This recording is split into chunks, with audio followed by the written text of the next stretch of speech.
콘스탄티노플의 피아니스트, 15화, 결혼동맹. 그것이 자신의 마음이리라. 아이린은 아직도 그때를 생각하면 손가락이 저절로 오므려들고 심장이 확확 달아올랐다. 나요에 도대체 이 나라에서 누가 황태자비가 될 수 있지? 황제가 미치지 않고는 있을 수 없는 일이었다. 황제를 떠받쳐주는 강력한 가문 대공가의 딸을 이리 대접할 수 있나? 황씨를 제외하면 제1의 가문이었다. 재력, 영토, 군사수 무엇 하나 황실과 견주어도 뒤지지 않았다. 콘스탄티노플에서 황실과 견줄 만한 유일한 가문이었다. 귀족연합회에서도 발언권이 가장 강한 가문, 모든 귀족이 따르는 가문이 콘스탄틴의 대공가였다. 어지간한 나라의 황제도 대공 앞에선 쩔쩔맸다. 이렇게 달콤하고 부드럽지? 모두들 달달하고 부드러운 티라미슈 케이크에 녹아내려갔다. 거기에 올리는 황금티를 마시며 다시 수다를 떨었다. 케이크의 단맛과 기름진 맛을 깔끔하게 잡아주는 황금티의 절묘한 조화는 디저트를 겸한 티타임에서는 환상의 조합이었다. 나이가 몇인 줄 알아? 서로 친한 사이에다 다들 비슷한 또래였어인지 그들은 친근하게 말을 놓고 있었다. 아이린 대공녀에게만 깍듯이 예의를 차리며 그녀의 심기를 살피고 있는 영예들. 글쎄 20살도 안 됐다지. 아마 19살 맞죠 대공녀님? 이번에도 눈치 없는 백장영예가 아이린의 심기도 모른 채 묻고 있었다. 남장영예가 백장영의 허리를 쿡 찔렀다. 왜? 저는 개인적으로 대공녀님이 황태자비가 되셔야 한다고 생각해요. 아니 도대체 어떻게 대공녀님이 안 될 수 있죠? 정말 화나요. 빈말은 아니었다. 세계 최고 수도 콘스탄티노플의 네로라는 귀족들이 아닌가? 하늘을 찌를 것 같은 자존심에 생채기를 내고 말았다. 그녀들의 상한 자존심을 보상받기 위해 마음이 한대로 뭉쳐졌다. 상처받은 자들의 단결력이랄까? 속내를 대놓고 드러낼 수는 없었지만 맞아. 라트리아란 나라가 콘스탄틴과 상대가 돼? 아무리 공주라지만 정확한 소식통행하면 어린 데다 삐쩍 말라서 나무토막 같다나? 성질도 무지 나쁘대. 한마디로 뭐든지 지 맘대로 한다고 하더군.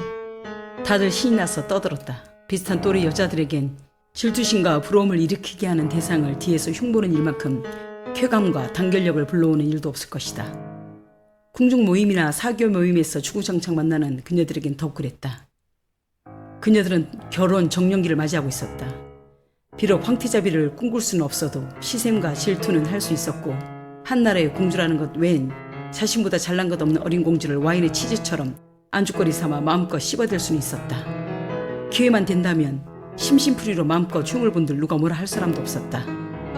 오히려 범죄를 모의하는 공범 같은 심정이 그들을 암묵적으로 뭉치게 만들어주고 있었다. 인물도 좀 이상하게 생겼다지? 아니 잘못 알고 있네요 남장영예. 처음으로 아이린의 목소리가 모임 중 크게 들려왔다. 단호한 목소리였다. 이상하게 생기지 않았다더군요. 묘한 분위기지만 어리지만 미인이래요. 이곳 생활에 적응하기 어려울 겁니다. 머지않아 곧 그런 일이 벌어질 거예요. 모두가 말을 잃어버렸다. 서로 눈치를 보며 응접실 소파가 고급스럽다는 둥, 차와 함께 내놓은 다가가 너무 맛있다는 둥 화제를 돌리기 급급했다. 마침 시종이 들어왔다. 지금 도착하셨답니다. 정문에서 마차로 이동 중이시랍니다. 황태자비가 도착했다고 알려오는 것이다. 마시던 찻잔을 내려놓고 다들 황급히 일어났다. 무엇인가를 결심하듯 마지막으로 아이린이 천천히 중앙 상석에서 일어났다. 비록 병이 들어 오늘 내일 하는 황제일지라도 그의 명령은 아직 유효했다. 목숨 걸고 지켜야 할 지엄한 명령인 것이다. 현재 콘스탄틴의 황제 페라투스 1세가 즉위한 지 얼마 되지 않은 젊은 날, 자랑스럽던 천년의 제국은 그 영광을 다해가고 있었다. 페라투스의 아버지였던 선왕제 때부터 부패한 관리들은 골칫거리였다.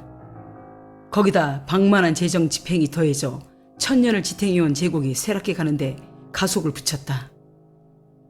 페라투스 1세가 황위에 오르자마자 강력한 카리스마의 호전적인 성향을 가진 그는 무너져가는 제국을 일으켜 세우기 시작했다. 문명을 이끄는 최고의 국제도시 콘스탄티노플의 주인을 주변국에서는 다시 두려워하기 시작했다. 다시 위대한 콘스탄티노플의 시대를 열자. 온 제국, 온 대륙 내 퍼뜨리기 시작했다. 위대한 구호는 제국민에게도 주입되기 시작했다. 21살에 황제의 위에 오른 그는 타락하고 부패한 귀족을 중앙 고위직에서 단번에 잘라내 버림으로써 부패와의 전쟁을 시작한 한편 방만한 재정 집행과 국가적 건축 사업은 멈추어 버렸다. 귀족연합체는 그를 두려워하기 시작했다. 페라투스 1세에 대한 공포에 가까운 두려움은 온 대륙으로 퍼져나갔다. 그는 판단하는 데 있어서 성감처럼 빠르고 적을 치는 데 허를 찔렀다. 자신이 공표한 것을 따르지 않는 나라들을 직접 온정에 나서 전두지휘하며 잔인하게 짓밟아 버렸다. 페라투스 1세의 타켓이 된 루소보는 300년의 역사를 뒤로하고 허무하게 사라져버렸다. 루소보의 왕은 온 백성이 지켜보는 가운데 눈이 뽑히는 가혹한 일을 당하고 말았다. 뒤돌아선 나라들에 대한 강력한 경고이자 본보기였다. 감히 콘스탄티노플에 등을 보여? 씹어먹듯 이 사이로 천천히 내뱉으며 황제의 주황빛 눈동자가 악마의 눈처럼 불타고 있었다. 배신자들에게 처절한 응징을 선언한 황제 페라투스. 고통을 배가하는 방법으로 서서히 죽음을 맞게 만들어주는 방법으로 루소보 왕의 눈부터 뽑아버렸다. 눈을 뽑기 전 아들들을 차례차례 칼로 베어 루소보 왕이 보는 앞에서 피를 철철 흘리며 죽어가는 참상을 보게 만들었다. 무릎이 꿇린 채 짐승처럼 울부짖는 루소보의 왕. 그는 두 눈이 뽑힌 채 그의 왕국과 함께 마지막 운명을 다하고 말았다. 페라투스 1세는 두 가지로 단순하게 대응했다. 복종하면 생명과 자유를 허락하고 애교 상대로 일으켜 세웠지만 그렇지 않을 경우에는 피해 대가를 치르게 만들어 버렸다. 라트리아도 루소보와 같은 운명이 될 처지에 놓였다. 그러나 무슨 일인지 루소보는 망하고 라트리아는 목숨을 연명할 수 있었다. 지금도 풀리지 않는 의문점 하나. 왜 페라투스 1세가 라트리아를 살렸을까?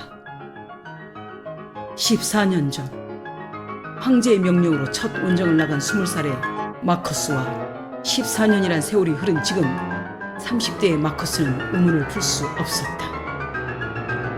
라트리아에서 도대체 무슨 일이 있었기에 황제는 원정을 다녀온 후 라트리아의 공주를 황태자비로 삼았을까? 모든 것이 수수께끼였다. 황제의 마음을 알 수 없었다. 콘스탄티노플에는 여러 번의 위기가 있었지만 그럴 때마다 강력한 황제들의 등장으로 다시 강해지기를 반복하는 동안 1000년이란 세월이 마치 하루같이 흘렀다. 1000년을 이어오면서 수많은 나라들이 흥망성쇠를 하며 나타났다 사라지기를 반복하는 동안 콘스탄티노플은 건재한 듯 싶었다. 페라투스라는 강력한 황제의 등장으로 그렇게 1000년의 제국은 다시 부활한 듯 싶었다. 그러나 이번은 달랐다. 다들 망할 것이라고 했다. 어느 곳 하나 정상적인 것이 없었다. 14년 전과 지금의 차이점이라면 그때는 강력한 리더십을 발휘하는 페라투스 황제가 건재했지만 지금은 병들고 노쇠해져 버렸다. 그리고 다음 황제가 될 황태자 아몬은 최대 위기에서 잔인한 원정과 냉혹한 숙청으로 다시 제자리로 올려놓은 페라투스 1세처럼 아몬은 리더십을 발휘해 나라를 위기에서 구해낼 수 있을까? 제국 내 결집을 위해 페라투스 황제에게는 돌파할 수 있는 희생제물이 필요했던 것일 수도 있었다. 혹시 그 희생제물이 라트리아의 공주란 말인가? 수많은 전쟁을 치르며 다른 대륙, 이민족의 습격을 강력한 리더십으로 거뜬히 견뎌내고 다시 견고히 세울 때 젊은 공작 마커스 장군이 늘 황제 곁에 그림자처럼 붙어 있었다. 마커스 공작 가문은 무력으로 황실을 받쳐주는 최대의 가문이었다. 대대로 내려오는 가주들은 콘스탄티노플 궁, 황제들과 계약을 맺으며 황실을 든든히 보호하고 그들은 영지와 여러 가지 혜택을 황실로부터 받아 누려왔다. 왜 소국에 불과한 라트리아와 결혼 동맹을 맺으려 할까?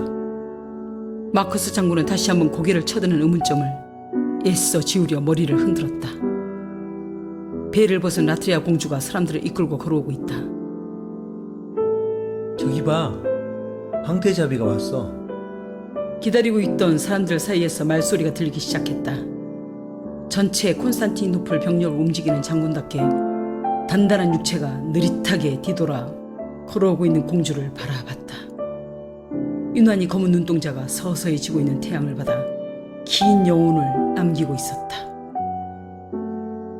병석에 있는 황제의 명을 받아 이곳에서 지켜보고 있었다. 모여있는 귀족들과 조금 멀리 떨어진 위치에서 등장한 황태자비를 응시했다. 적국에서 동지로. 운명의 장난에 웃음이 터질 뻔했다. 14년 만에 다시 만난 공주. 한치의 빈틈없이 틀어올린 검은 머리카락, 그 탓에 훤히 드러난 새하얗고 가느다란 긴 목덜미가 마커스의 눈에 들어왔다. 호수에서 홀로 품위 있게 논이는 백조를 연상케 했다. 황태자비가 될 어린 아트리아 공주가 걸어오는 모습을 바라보는 마커스의 검은 눈동자가 더욱 어두워지고 있었다. 스테파니 라 뷰레트. 황태자비의 이름이 머릿속을 맴돌았다. 5살이던 스테파니는 기묘한 분위기를 가진 아이였다. 10여 년 전 적국이나 다름없던 라트리아의 공주. 왕궁 후원에서 뛰놀다 20살 적국의 장군 마커스와 부딪힌 여자아이. 유일하게 마커스의 눈을 똑바로 바라보는 대담한 5살의 어린 공주였다. 마커스는 그 당시 앙숙이나 다름없는 라트리아를 손보기 위해 페라투스 황제와 함께 원정을 떠난 장군이었다. 모든 것에 뛰어난 마커스는 당연한 수순으로 황제의 신망을 독차지했다. 황제는 그를 데리고 어디든 다니며 전장을 누볐다. 20살 젊은 마커스의 기세는 일반적인 귀족들과는 차원이 달랐다. 황제의 아들이라 칭할 정도로 황제는 그를 끼고 돌았다. 깊은 심해를 닮은 눈은 악마와 내통한다는 무수한 소문을 만들어냈다. 웃음기 없는, 속을 알 수 없는 칠흑 같은 어둠에 잠긴 검디 검은 눈동자는 위협적이기까지 했다. 모두가 눈을 마주치길 꺼려했다. 하지만 또 수려한 외모 탓에 콘스탄티노플 내 많은 귀족 가문의 영예들이 그를 제1의 신랑감으로 점짓고 있다는 소문이었다.